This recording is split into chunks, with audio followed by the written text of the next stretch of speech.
too early, the force ball would never come out. And if I did it too late, ouch, I forgot to switch weapons. Come on. Thank you. Yeah, if you do it too late, you get boosted downwards, and more often than not, that leads to your demise, which is unfortunate. Oh, it did not happen, so I'm gonna try it one more time. Thankfully, if you die... Oh yeah, I'm sure I do. There we go, placed right, and then... There it is, and boom! We're through the wall. That saves 5 seconds.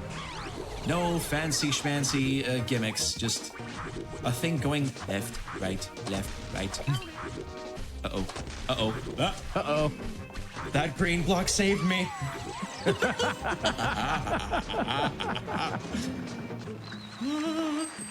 Basically, you want to be able to clear that blue wall before the rockets start kind of like turning around and homing in on you. 2 gems without any checkpoints, and then to come back down here, the exit is to the left of us. We're gonna switch to the paper plane, and I'm going to explain what's going on in just a moment. If I can set it up right, there we go. Like so. So, that is a paper plane. An infinite paper plane. Normally, if you fire any other weapon when a paper plane is out, then the paper plane will explode, go away. It thinks you don't need it anymore and it just leaves. But we do need it, and we need it to stay. So what we do is, the moment we fire a weapon, before it leaves our body, we actually go out into our loadout and we switch to the paper plane. And so that, as part of a little exploit, gives the paper plane infinite lifespan. We're gonna see this again in just a moment, like right here. I have paper plane equipped. I'm gonna swap around to it and back into it. That gives it infinite lifespan. I'm gonna fire a second one and then jump over that checkpoint. This is the only way you can jump over that checkpoint in any way, and we skip an entire lap around this stage. It's like a minute saved just by not having to do this again. Devs have given us a nice in-game speedrun timer. But yeah, we're immediately gonna grab this piece and use it to do what we call a jump launch, where we resize the object up against a wall. So it's the only thing between the wall and ceiling and you, and then you jump into it. Objects don't like when you're inside of it, so they launch you. And because there's no room between you and the ceiling, it'll push you through the ceiling and launch you out of bounds without picking up an object glitchlessly. Hello, my name is Dr. Glenn Pierce. But we are gonna again use a soda to do a jump launch, hopefully. This is one of the worst launches in my opinion. So hopefully we'll get it first try. Gonna bring the soda, land here. But yeah, so we have this green apple we can clone, and we're gonna use it for the third kind of launch we'll be seeing, which is a resize launch. So if we look here, you can see there's like an outline of the apple.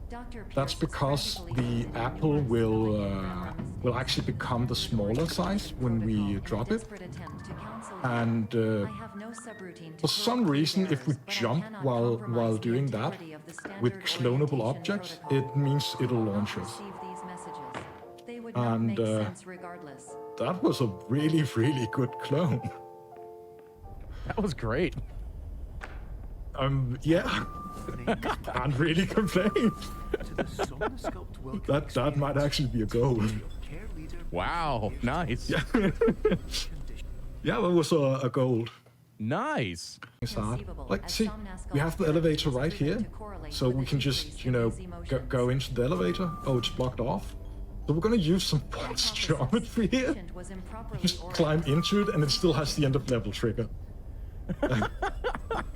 So we just skipped a 4-minute long level.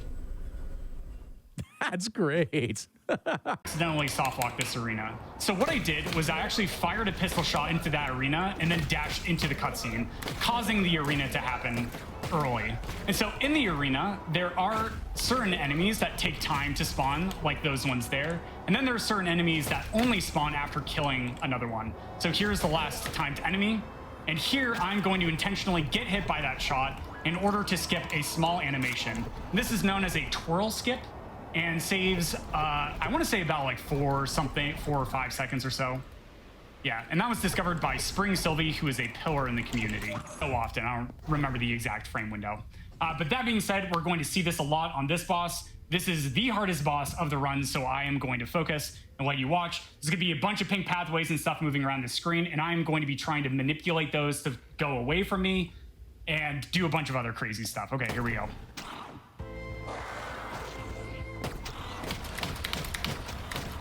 Okay, got the first one. Down, okay. Up, over, good.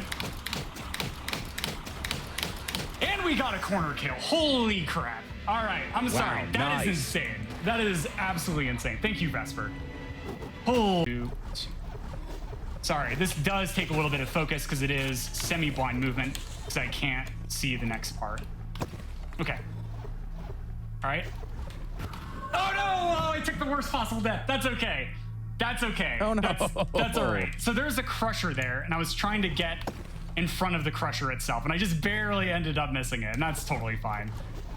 So it'll be a save icon that appears just like, looks like there's not a save point here, but here's a really cool sequence break. I am going to stand on this ledge, and then what I'm going to do is dash to the right and then dash up.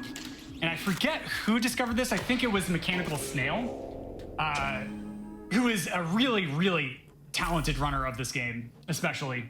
And that's going to actually allow me to skip having to go hit a switch, backtrack all the way back, hit another switch, and then be able to get access to the module itself.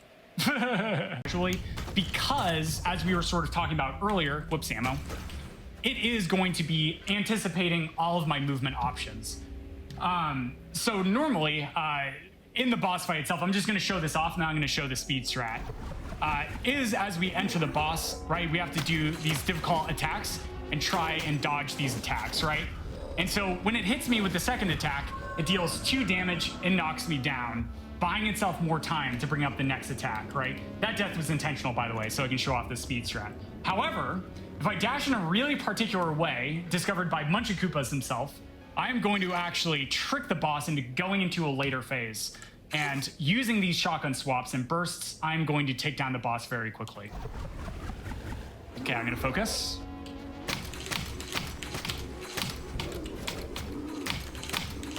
Perfect. Yep, flawless. Nice. That's it. Nice. Yeah, that was...